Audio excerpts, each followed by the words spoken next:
bentrovati nella seconda parte del nostro TG Sicilia. Parliamo di calcio, cominciamo con il Catania che a sua volta comincerà il girone di ritorno in casa del Crotone. L'obiettivo è quello di dare seguito alla prestazione e al risultato di Benevento. Marco Carli. Concretezza, quella che Lucarelli chiede al Catania in vista della partita di Crotone. Esattamente ciò che è successo a Benevento nell'ultima del 2023, dove gli etnei, agevolati anche dalle nefandezze dei padroni di casa, con i campani ridotti in 9, hanno saputo trovare agevolmente la porta avversaria. Allo Scida, senza tifosi rossazzurri, sarà una partita delicata. I calabresi, reduci dalla sconfitta interna con l'Avellino, non attraversano un gran momento e sono privi di Tumminello squalificato. Per noi è un altro test importante e quindi mi attendo sicuramente un'altra prova d'orgoglio della squadra. Celli e Costantino sono a disposizione. Lucarelli non dovrebbe rischiare i nuovi dall'inizio, tranne forse Welbeck, confermata la difesa 3. L'allenatore ribadisce quanto sia difficile trovare un giocatore da Catania. Database, abbiamo dei nomi, abbiamo Biondo, per dire ce n'è 1000, no? Ne individuiamo 1000, Biondo, ne rimane 600, occhi azzurri, rimane.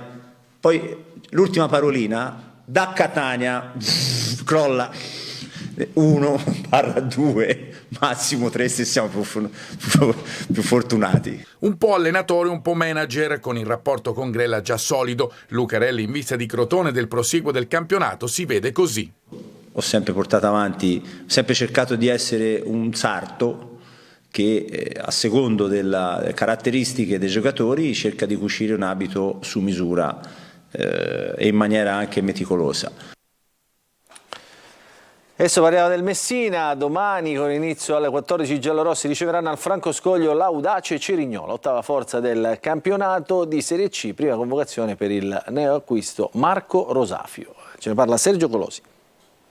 Avversario e classifica meritano massima concentrazione nel primo appuntamento del 2024, che segna anche l'avvio del girone di ritorno. Al Franco Scoglio, ospite del Messina, c'è l'Audace Cerignola, ottava con 9 punti in più dei giallorossi e che sgomita per garantirsi un posto nei play-off dove la concorrenza è alta. La squadra di Motica ha chiuso l'andata con 4 risultati utili di fila, ma è in piena zona play-out e non può distrarsi, aspettando novità da un mercato che fin qui ha regalato soltanto il prestito secco dell'ala destra Marco Rosafio. La voglia di ritornare dove veramente sono stato bene era insomma la principale. Poi sicuramente il mister, il direttore, il presidente, il fatto di aver già lavorato con loro mi metteva comunque ulteriore tranquillità, serenità, sapere già cosa richiede un allenatore, perché comunque spostarsi a gennaio non è mai facile, entrare in una squadra magari con un allenatore nuovo e riadattarsi, capire tutto, insomma il modo di giocare non è mai facile. Ho voluto comunque fare questa scelta perché anche per me stesso, perché ho bisogno di far bene, ho bisogno di sentirmi vivo. Prima presenza per Rosafio, tornato a Messina dopo 6 anni. Per il resto problemi di formazione per il tecnico Modica, che recupera Plescia, anche se Ortisi ed Emmausso hanno lavorato poco in settimana. Adesso parliamo di pallavolo perché domani sarà una partita decisiva nella Superlega per la Saturnia che giocherà fuori casa contro il Cisterna, la squadra laziale. Per alimentare le speranze di salvezza serve una vittoria. Servizio. Una partita da vincere per il morale, per la classifica, perché il successo manca da un girone. Esattamente dall'andata con Cisterna, la stessa squadra che la Farm Italia Saturnia Catania affronterà domenica alle 20 nel palazzetto della città laziale.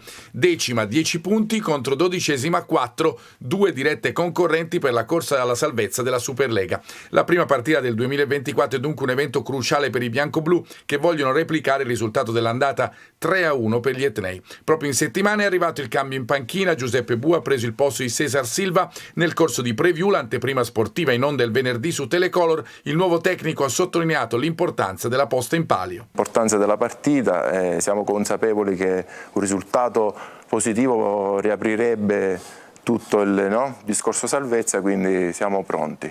L'allenatore dei bianco-blu potrà contare anche sul recupero del palleggiatore Orduna e del posto 4 Randazzo. Nella mia squadra in questo momento confido nella reazione di un gruppo che vuole dimostrare a tutti che non è quello che magari si può pensare, di un gruppo che è ancora vivo, di un gruppo che ha voglia di lottare fino all'ultimo.